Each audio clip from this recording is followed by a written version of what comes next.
Don't hold back.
You come across two men sitting on a rock.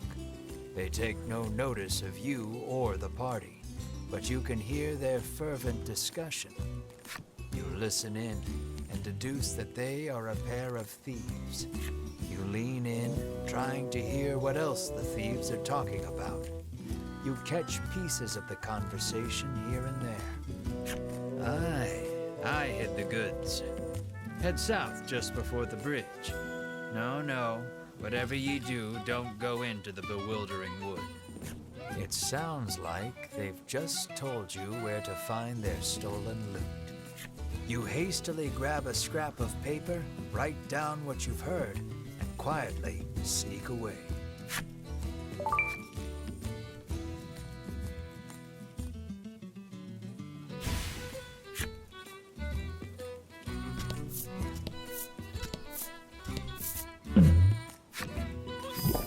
A monster appears to be in pain. See, you may be able to aid it by administering some antidote. You take pity on the creature and administer some antidote. Healthy once more, it gets up and makes its way to who knows where. Every so often, you catch it looking back at you, but before long, it's out of sight.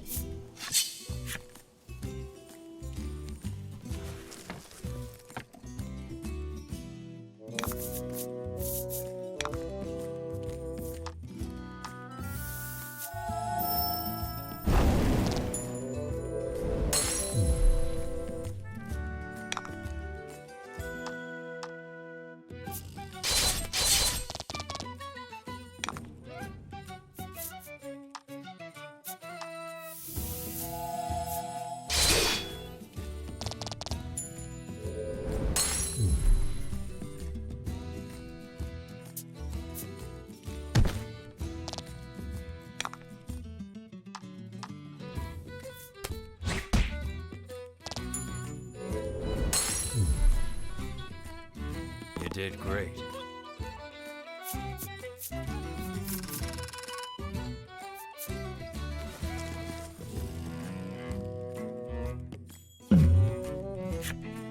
You pick up a scrap of paper dropped by some manner of monster. It has a message scrawled on it in crude lettering.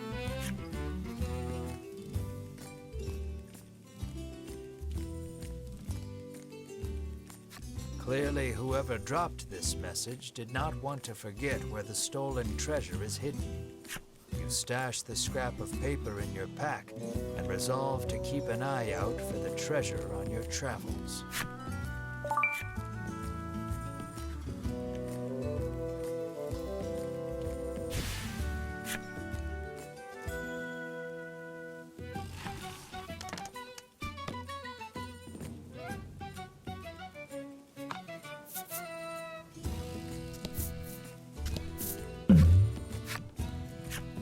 A monster appears. but it's behaving quite strangely. It hesitates, lurching toward you, then away, unsure of every move. Finally, it tosses a fish at your feet and flees. Was that the monster you helped earlier, coming back to say thanks? You'd like to think so. The party makes a meal of the fish.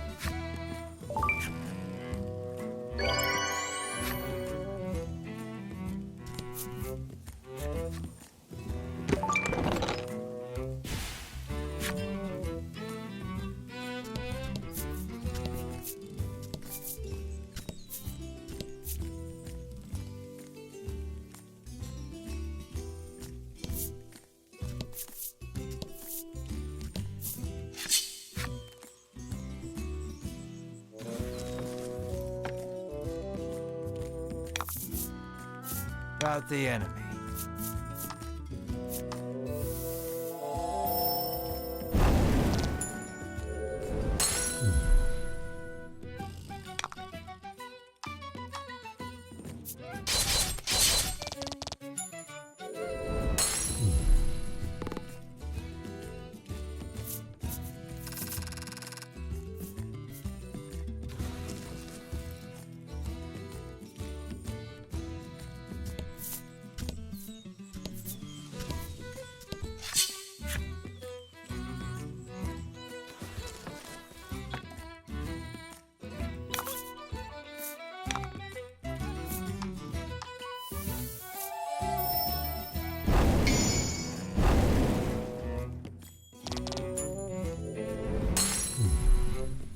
Good work.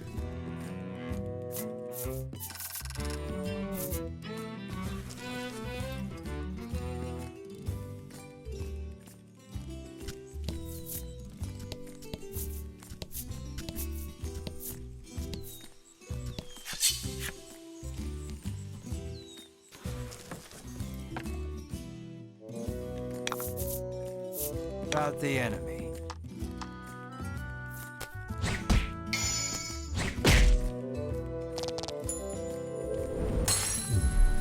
Nice work.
Something's catching the sunlight just so.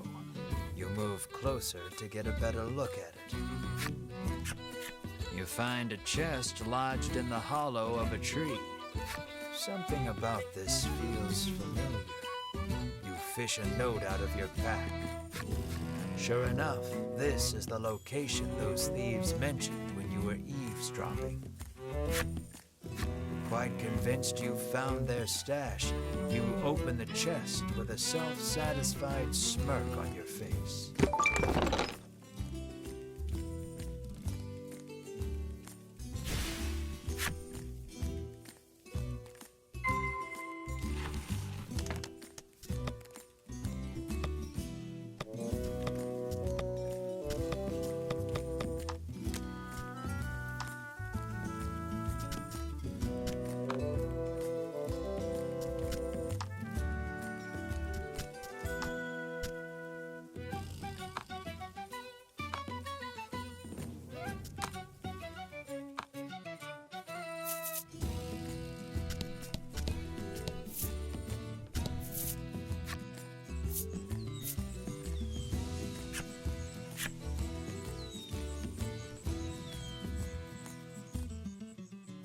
A thick fog impedes your vision.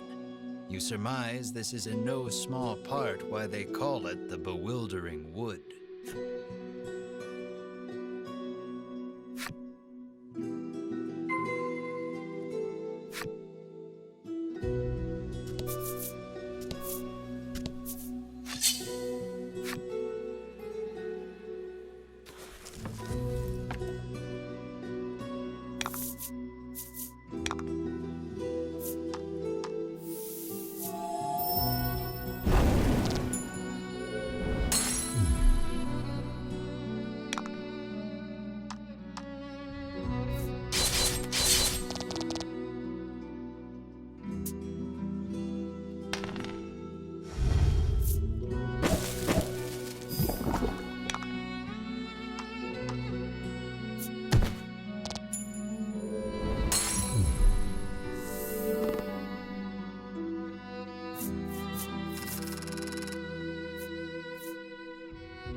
Many a brave soul has set foot in this wood, only to be swallowed up and never seen nor heard from again, the traveler intones gravely.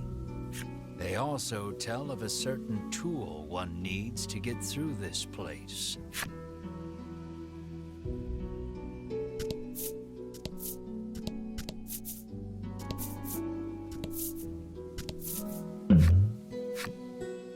You hear a beautiful melody flowing from the forest depths. It sounds like singing, or perhaps bird song.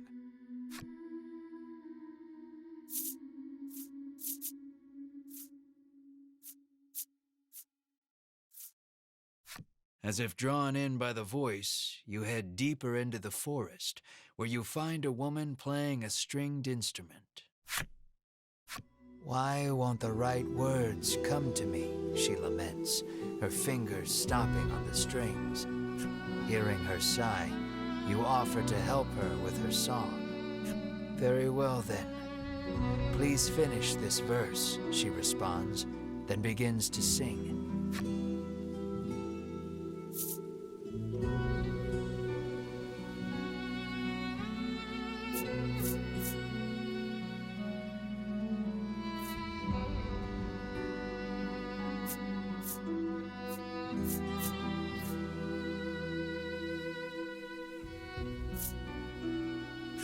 You add a fiery shout to overcome the cold.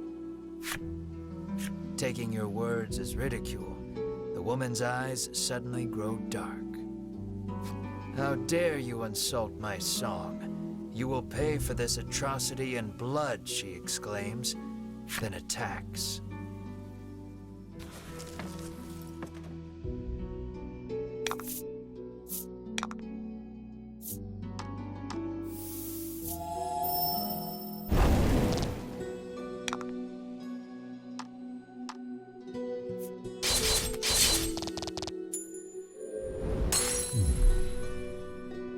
How pitiful I am, brought to my knees in these woods, defeated by savage adventurers.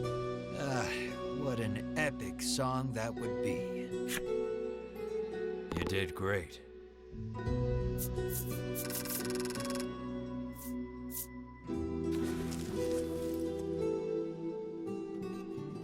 Seemingly satisfied, the woman succumbs to slumber. You decide to part ways from this woman, hopefully never to meet again. A message is written on the sign.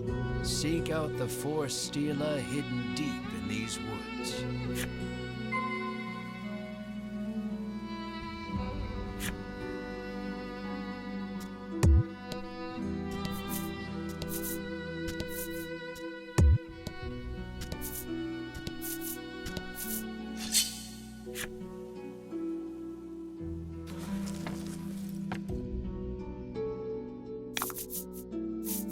Let's do this.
You have found the southern stela. You smack it and hear a sound off to the west. You'd best head that way next.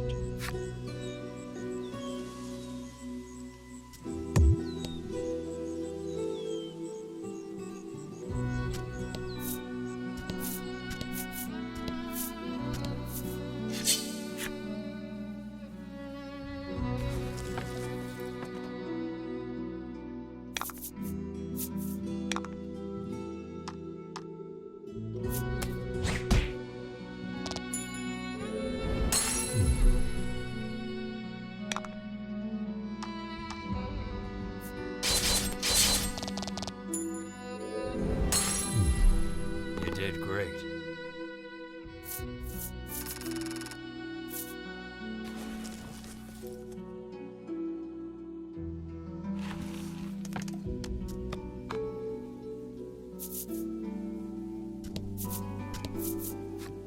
The man sighs, realizing he may never be able to escape with his current tool set.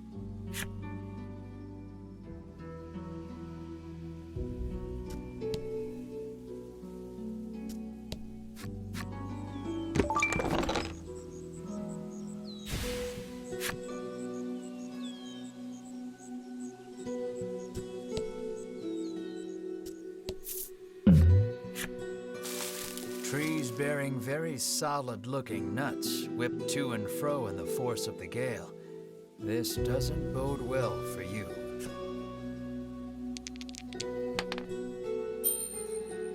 A bunch of nuts fly off from the trees, but you and your friends hightailed it out of there before any of them could hit you.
Found the northern stela. It doesn't look particularly special. You resolve to touch it anyhow.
As you listen closely, you are struck by a sudden dizzy spell. You sense a presence growing closer, but cannot react. The grass rustles, then a monster slowly shows itself from between the blades. Realizing you've been caught in the harpy's trap, you ready your weapons.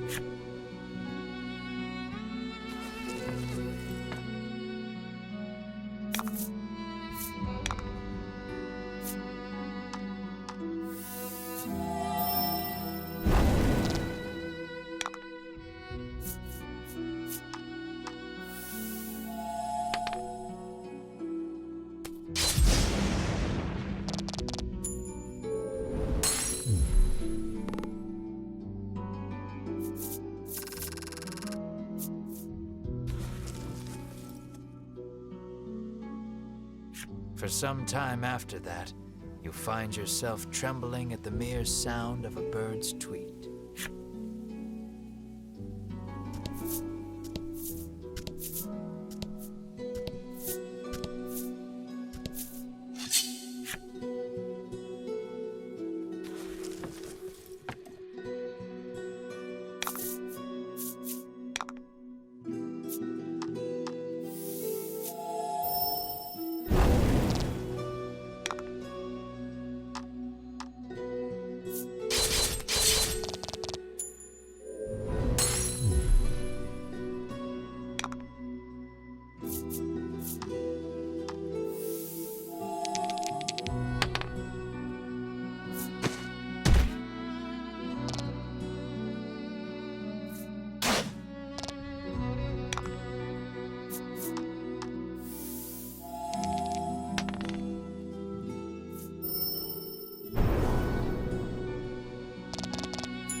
You have found the Eastern Stela. You see the words Melody of Fortune chiseled into the corner.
Excellent.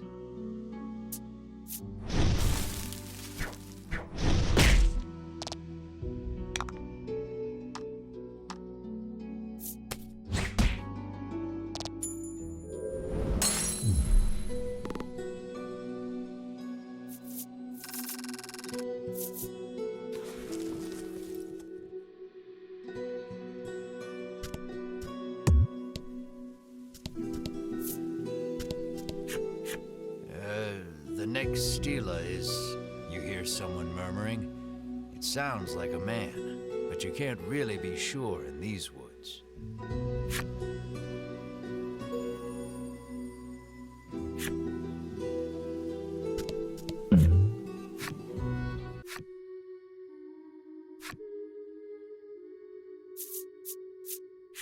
You take a peek inside the grass. It seems like the harpy hasn't yet startled. The monster flaps its wings and flies away. You find some coins scattered about where it stood. I need to hit the Stela every single time I want to go home. Ah, what a pain, the frowning woman sighs.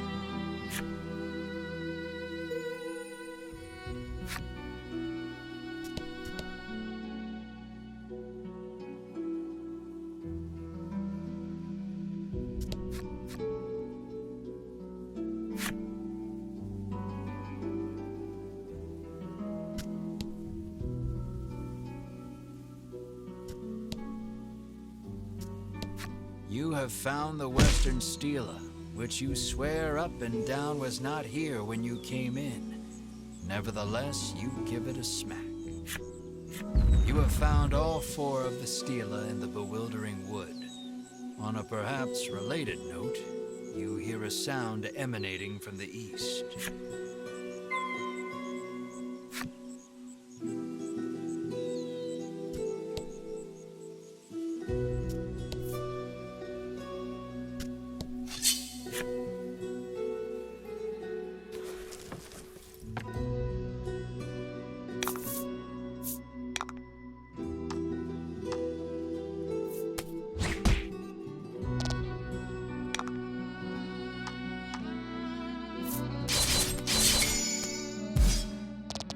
Nice work.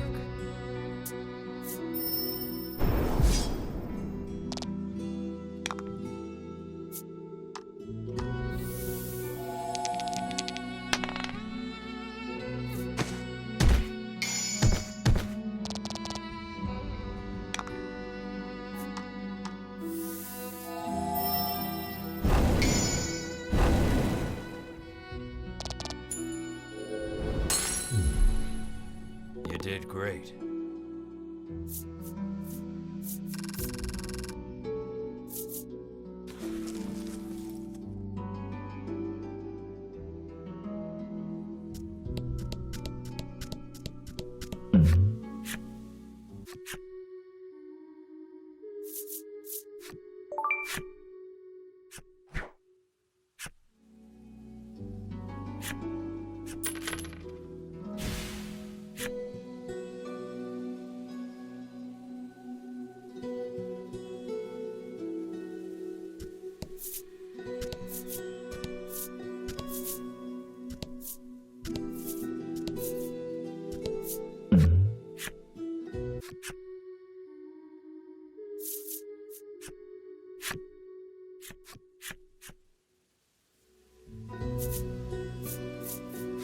You shout the words, and the words are so plain, perhaps overly so, which is precisely why they pierce the heart, she says, your cheap words somehow resonating with her.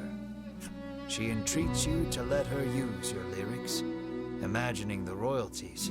You happily agree.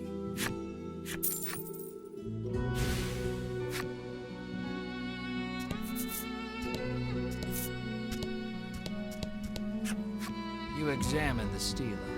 The message carved into the stela reads, "Play in tune with the forest." You hold the woodland flute you received from the good doctor in Thriston. Doot doot doot doodly, doot doot doot doo. You blow a handful of pleasant enough notes into the woodland flute. You soon become aware of accompanying percussion, which reveals itself to be a series of impeccably timed footfalls racing toward you. A young woman appears before you. "That was absolutely dreadful," she whinges, her jaunty gait betraying her enjoyment. She calls herself Riddis and declares herself a woodlander, resident of the Bewildering Wood. By sheer coincidence, the flute on which you played those notes was one designed to call the woodland people to your side. Stunned by your good fortune, you ask Riddis to lead you eastward out of the forest. What luck! She agrees far more readily than you ever anticipated. But, she continues, extending her hand, you'll have to hand over the woodland flute first.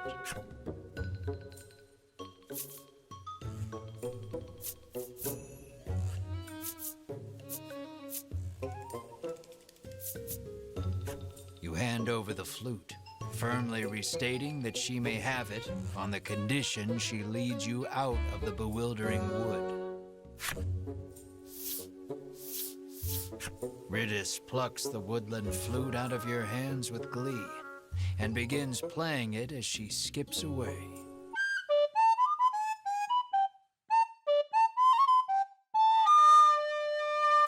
Well, playing is a generous term.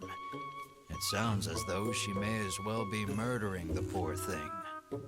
Riddis makes it clear that the fastest way out of the woods is through woodland, where she lives. It's that-a-way, Riddis says gleefully, pointing past the stela before you.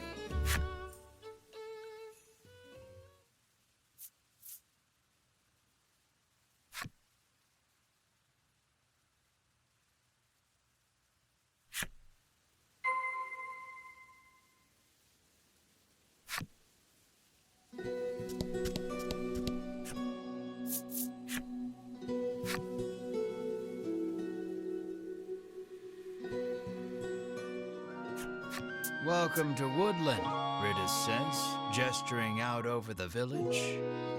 Now, if you'll excuse me, I'm quite busy for the rest of the day, so you'll have to wait till tomorrow to leave the forest, she says, and makes her way home.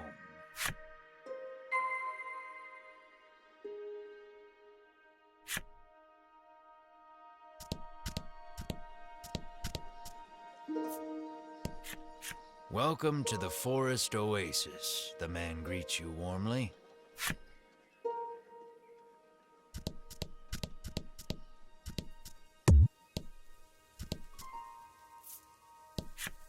You happen upon a man greedily guzzling well water. Could it truly be that much better than ordinary water?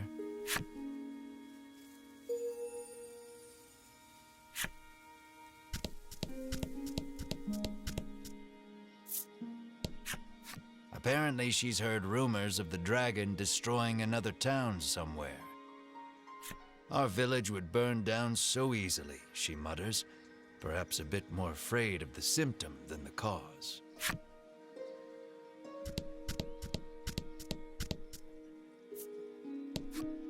This shortcut is reserved for use by woodland citizens only, the guard barks, clearly unwilling to let you pass.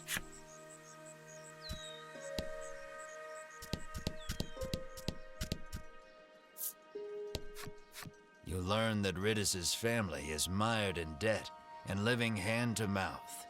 And I know how they got in so much trouble, the rumor mongerer says deliciously. We are not in the business of meddling in the personal affairs of others, Melanie says curtly, cutting her off.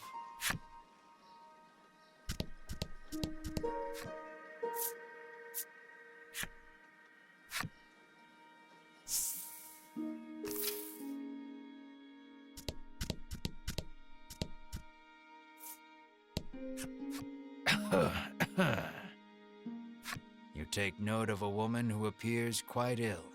As it turns out, she is none other than Riddis's mother. She is in no small amount of pain. Will you give her something to ease her suffering?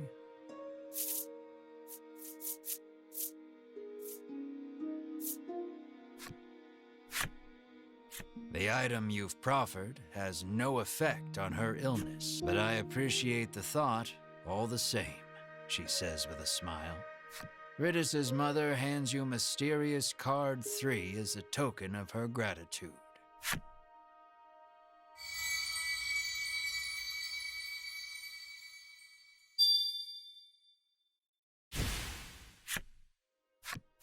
She begins speaking of Riddis, who has been preparing the medicine that helps her get through the day. She blames her illness, and therefore herself, for making Riddis's life so difficult. The more she talks, the more her face drops. Riddis pores over a book while practicing on the woodland flute. She remains dreadful at it.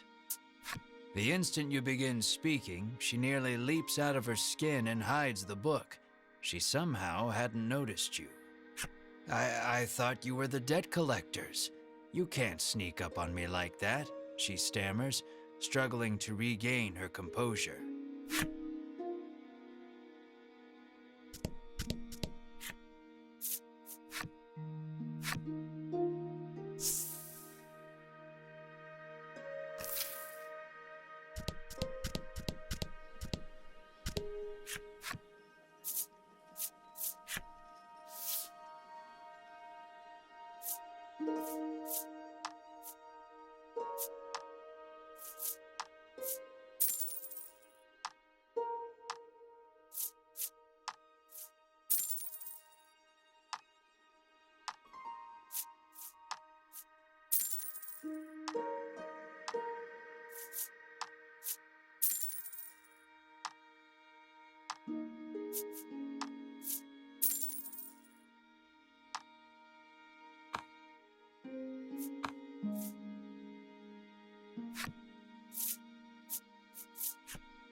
Been a while since we've had any outsiders, the innkeeper says, beckoning the party inside.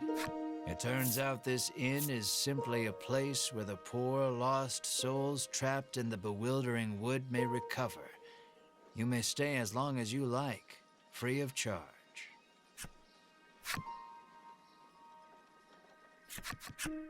The wooden dining table practically groans under the weight of the platters upon it, all brimming with meats and vegetables from the bewildering wood.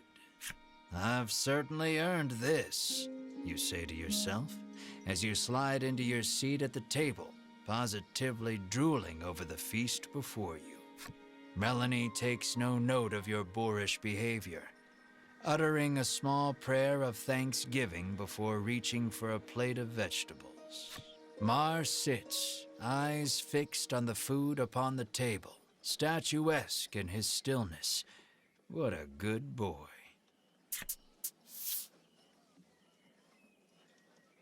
Mar clears the entire table in a matter of seconds, even emptying the water barrel in a single gulp.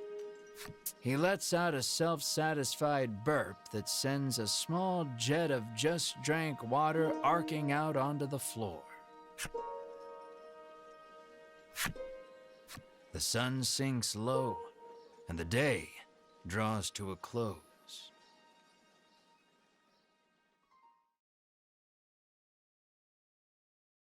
A scream pierces the silence. Fire! You leap out of bed, adrenaline coursing through your veins. The others follow suit, and before long you've burst through the front door and into the street. Ridis's house is ablaze, a nearby villager screams.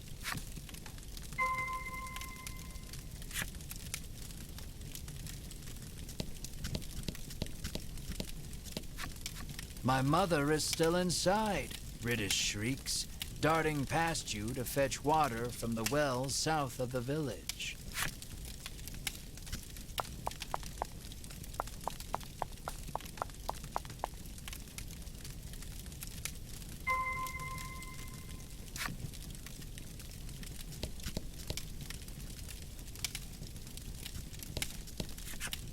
Ridis is gathering water in an attempt to fight the blaze all on her own.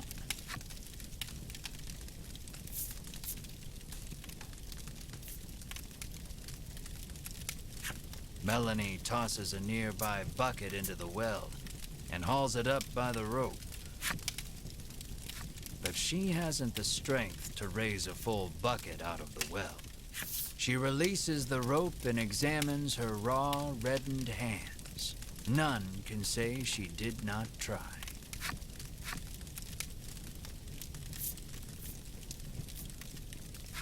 Mar's eyes light up. He scrambles over the edge of the well and sucks the well dry in an instant. He pokes at his swollen belly and gestures toward Ridis's house, as if to say, "Get me back there, quick."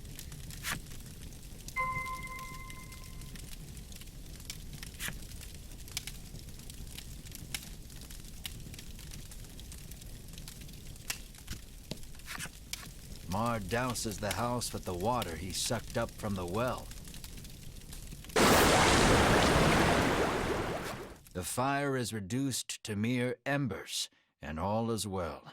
Or so you think. Something darts out from behind the house and attacks.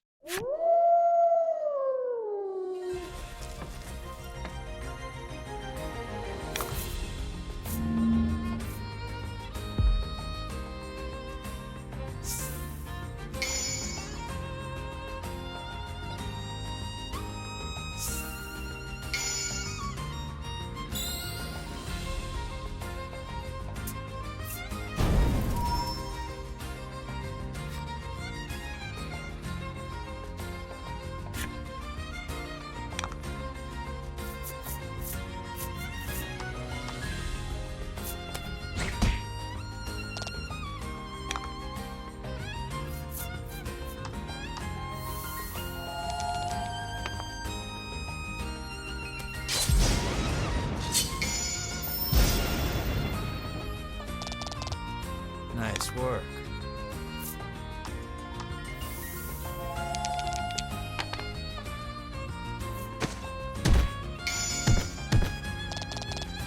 Nice work.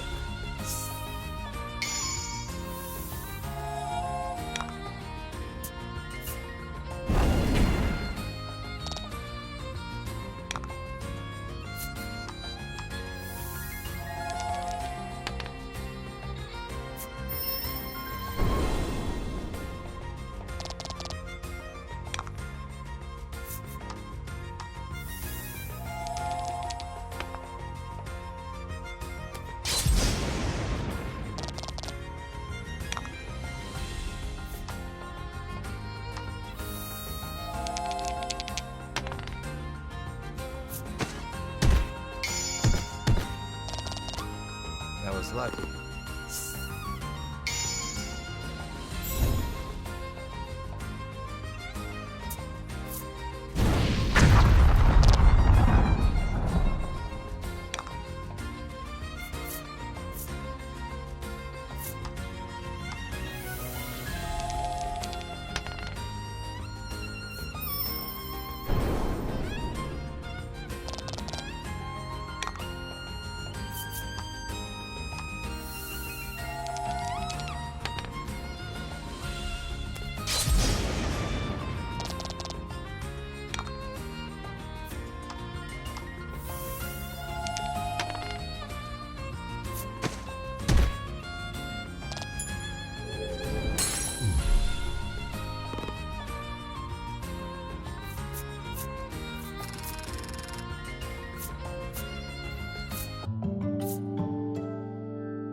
The fiery beast dispatched, you return to putting out the last of the blaze with Mars' help.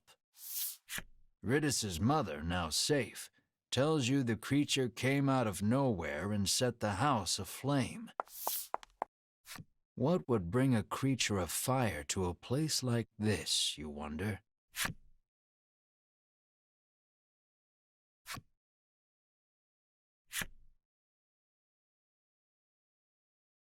Light breaks on a new day, and the commotion of the fire feels but a nightmare.